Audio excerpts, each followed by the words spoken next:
محترم سامعین گرامی، ایک دو بھائیوں نے توجہ دلائی ہے کہ نماز کے حوالے سے ہمارے اندر بہت سی سستی پائی جاتی ہے۔ فرائض باجماعت نماز اور اس کے ساتھ ساتھ نوافل سنتیں، اس حوالے سے ساتھیوں کو توجہ دلانے کی ضرورت ہے۔ اور نماز کے اندر بعض خامیاں، غلطیاں یہ بھی پائی جاتی ہیں، ان کی طرف بھی توجہ دلانی چاہیے، کیونکہ اللہ تبارک و تعالیٰ کا فرمان ہے وَذَكِّرْ فَإِنَّ الذِّكْرَ تَنفَعُ الْمُؤْمِنِينَ، کہ آپ سمجھائیں، نصیحت کریں۔ بے شک سمجھانا اور نصیحت کرنا ایمان والوں کو فائدہ دیتا ہے۔ تو تھوڑی تھوڑی دیر کے بعد اسلام کے بنیادی اور ضروری مسائل، ان کو دہراتے رہنا چاہیے، بار بار ان کا تذکرہ ہونا چاہیے۔ اس سے جو آدمی کے اندر سستی آ جاتی ہے، کوتاہی آ جاتی ہے، اس کی اصلاح ہو جاتی ہے۔ کیونکہ ایمان والوں کو جب اللہ اس کے رسول کے احکامات، تعلیمات بتائی جاتی ہیں تو وہ اس کو قبول کرتے ہیں، ان سے فائدہ حاصل کرتے ہیں اور اپنے اندر اصلاح کی کوشش کرتے ہیں۔ تو نماز سب سے بڑا فریضہ ہے، سب سے اہم عمل ہے۔ اگر اسی میں کوتاہی پائی جائے اور اس کی صحیح معنی میں حفاظت نہ کی جائے تو یہ بڑے غور و فکر کی بات ہے۔ اللہ تبارک و تعالیٰ نے قرآن مجید کے اندر حکم دیا ہے کہ نمازوں کی حفاظت کرو، وَحَافِظُوا عَلَى الصَّلَوَاتِ، نمازوں کی حفاظت کرو، ان کو ضائع نہ ہونے دو، ان کے اندر سستی اور کوتاہی نہ کرو۔ وَالصَّلَاةِ الْوُسْطَىٰ، اور خاص طور پر درمیانی نماز، عصر کی نماز، اس کی حفاظت کرو۔ وَقُومُوا لِلَّهِ قَانِتِينَ، اور اللہ کے سامنے فرما بردار بن کر کھڑے ہوا کرو۔ تو یہ بھی ساتھ بتلا دیا کہ جب نماز ادا کرو تو نہایت خشوع کے ساتھ، خضوع کے ساتھ، عاجزی انکساری کے ساتھ، پوری توجہ کے ساتھ وہ نماز کو ادا کیا کرو۔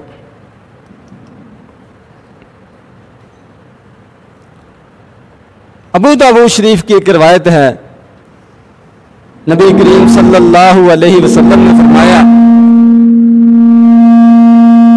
کہ نمازی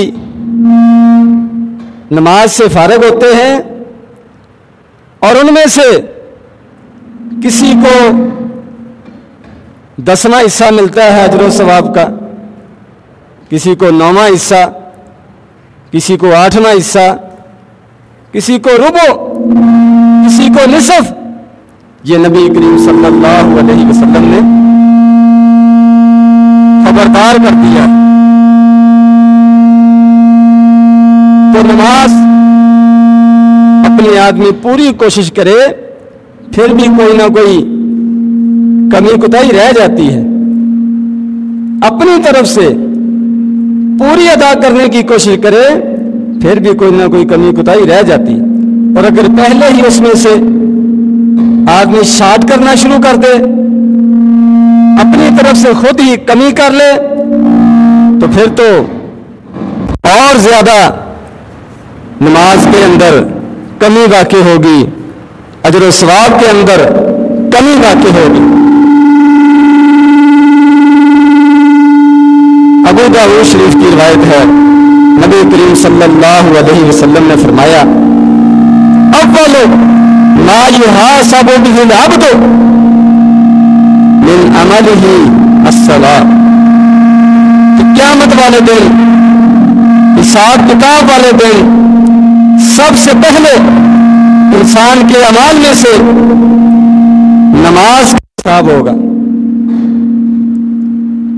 اور اگر فرائض کے اندر کوئی کمی ہوئی، اور یقیناً فرائض کے اندر کمی رہ جاتی ہے، جیسے کہ ابھی آپ کے سامنے روایت بیان کی ہے، کسی کو کتنا حصہ، کسی کو کتنا حصہ اجر و ثواب کا ملتا ہے، تو یہ کمی کی طرف اشارہ ہے۔ تو اللہ تبارک و تعالیٰ فرمائیں گے کہ میرے بندے کے نامہ اعمال کے اندر دیکھو، کیا اس کے نامہ اعمال کے اندر کوئی نوافل موجود ہیں، کوئی سنتیں موجود ہیں؟ اگر وہ نوافل اور سنتیں پائی جائیں تو فرمایا کہ فرائض کی کمی ان سے پوری کر لو۔ تو اس سے نوافل اور سنتیں، اس کی اہمیت، اس کی ضرورت، یہ وضاحت واضح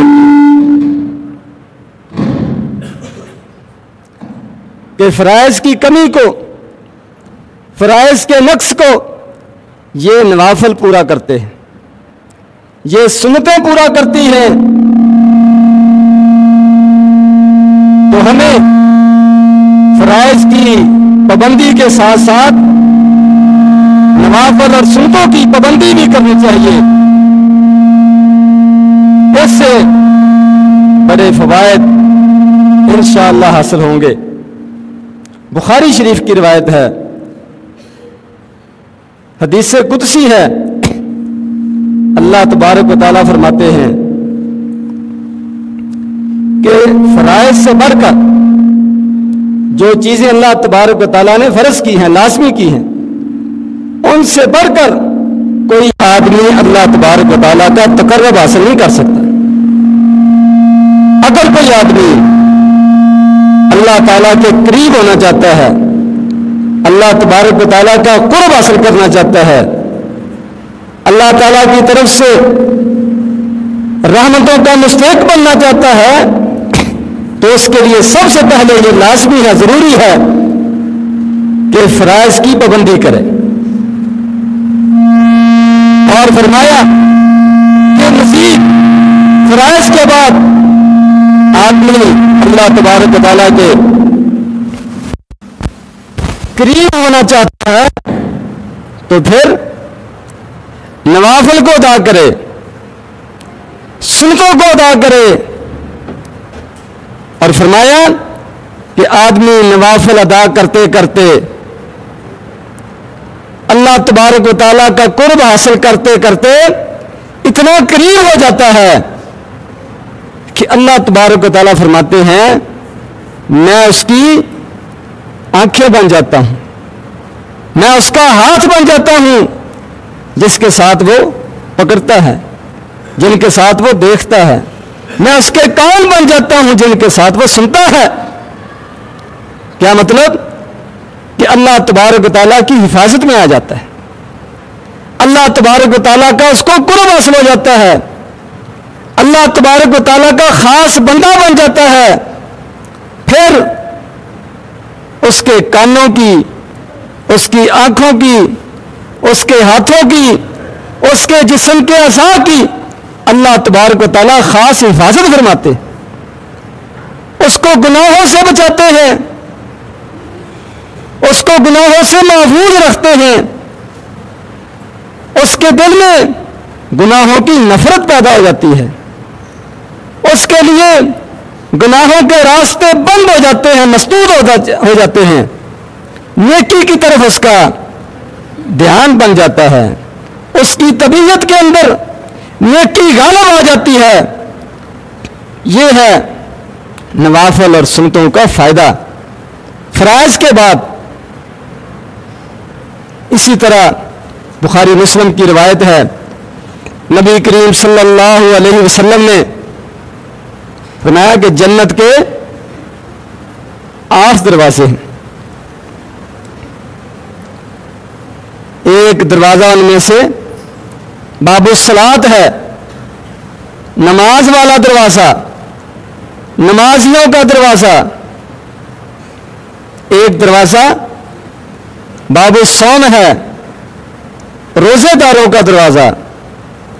ایک دروازہ باب الصدقہ ہے، صدقہ کرنے والوں کا دروازہ، جس کے اندر جو خوبی زیادہ پائی جائے گی اس کو اس دروازے سے داخل کیا جائے گا، یہ اس کے لیے اعزاز ہوگا کہ یہ فلاں دروازے سے جنت کے اندر جا رہا ہے۔ تو ظاہر بات ہے کہ ہر مسلمان وہ نماز بھی ادا کرتا ہے، روزے بھی رکھتا ہے، زکوٰۃ بھی دیتا ہے، تو یہ الگ الگ دروازے، یہ کس کے لیے؟ یہ تو سب کے اندر خوبی پائی جاتی ہے، وسعت پایا جاتا ہے۔ کوئی مسلمان ہی نہیں ہے جب تک ان تمام فرائض کی پابندی نہ کرے، نماز، روزہ، زکوٰۃ، یہ سب کچھ ہر مسلمان پر لازم ہے۔ تو یہ الگ الگ دروازہ یہ کس لیے؟ تو لازمی طور پر یہ بات سمجھ آتی ہے کہ فرائض کے ساتھ ساتھ جو نفلی طور پر ان اعمال کی کثرت کرے گا اس کو ان کے اندر شمار کیا جائے۔ فرائض، فرضی نماز تو ہر آدمی ادا کرتا ہے، جو نوافل اور سنتیں یہ کثرت کے ساتھ پڑھے گا اس کو باب الصلاۃ سے جنت کے اندر داخل کیا جائے۔ رمضان کے فرضی روزے تو ہر مسلمان رکھتا ہے، جو اس کے علاوہ نفلی روزے کثرت کے ساتھ رکھے گا اس کو باب الصوم سے گزارا جائے گا۔ فرضی زکوٰۃ تو ہر صاحب نصاب ادا کرتا ہے، ہر مسلمان ادا کرتا ہے، اور جو نفلی صدقہ دوسروں کے مقابلے میں کثرت سے ادا کرے گا اس کو باب الصدقہ سے آواز دی جائے گی۔ تو بات کرنے کا مقصد یہ ہے کہ ہمیں فرائض کے ساتھ ساتھ نوافل کا بھی اہتمام کرنا چاہیے، اور سب سے بڑھ کر روزانہ ہونے والا عمل وہ نماز کا عمل ہے۔ تو فرضی نماز کے ساتھ ساتھ نفلوں کی پابندی، نفلوں کی ادائیگی، سنتوں کی حفاظت یہ بھی ضروری ہے، نماز کا حصہ ہے۔ فرائض کی کمی کو یہ چیز پوری کرتی ہے، اللہ تبارک و تعالیٰ کا قرب اس سے حاصل ہوتا ہے۔ اور خاص دروازہ جو نمازیوں کے لیے بنایا گیا ہے اس سے داخلہ ان نوافل اور سنتوں کی کثرت کی وجہ سے آسان ہو جائے گا۔ بلال رضی اللہ تعالیٰ عنہ سے نبی کریم صلی اللہ علیہ وسلم نے پوچھا کہ مجھے جنت کی سیر کرائی گئی تو وہاں پر مجھے تمہارے چلنے کی آواز آئی۔ میں نے پوچھا یہ کس کی آواز ہے، یہ کون چل رہا ہے؟ تو مجھے بتایا گیا کہ یہ آپ کا خادم، آپ کا مؤذن بلال رضی اللہ تعالیٰ عنہ ہیں۔ تو بلال سے پوچھا آپ نے کہ آپ کون سا عمل کرتے ہیں، کون سی نیکی ہے جس کی وجہ سے آپ کو یہ احساس ملا ہے، آپ کو یہ فضیلت ملی ہے؟ تو انہوں نے بیان فرمایا کہ مجھے اور تو کوئی یاد نہیں، لیکن ایک عمل ہے شاید اس کی وجہ سے یہ مجھے اللہ تبارک و تعالیٰ نے اعزاز عطا فرمایا ہے، اور وہ یہ ہے کہ میں جب بھی وضو کرتا ہوں تو 2 نفل 2 رکعتیں ضرور ادا کرتا ہوں۔ عام طور پر نماز کے لیے وضو کیا جاتا ہے، وہ اذان سے پہلے کرتے ہوں گے، اذان کے لیے نماز کے لیے وضو کرتے ہوں گے، تو نماز سے پہلے وہ نوافل ضرور ادا کیا کرتے تھے، یہ ان کی عادت تھی۔ اس برکت سے ان کو یہ اعزاز ہوا کہ نبی کریم صلی اللہ علیہ وسلم نے بلال کی زندگی میں فوت ہونے سے پہلے ان کے قدموں کی آواز جنت کے اندر آپ نے سنی۔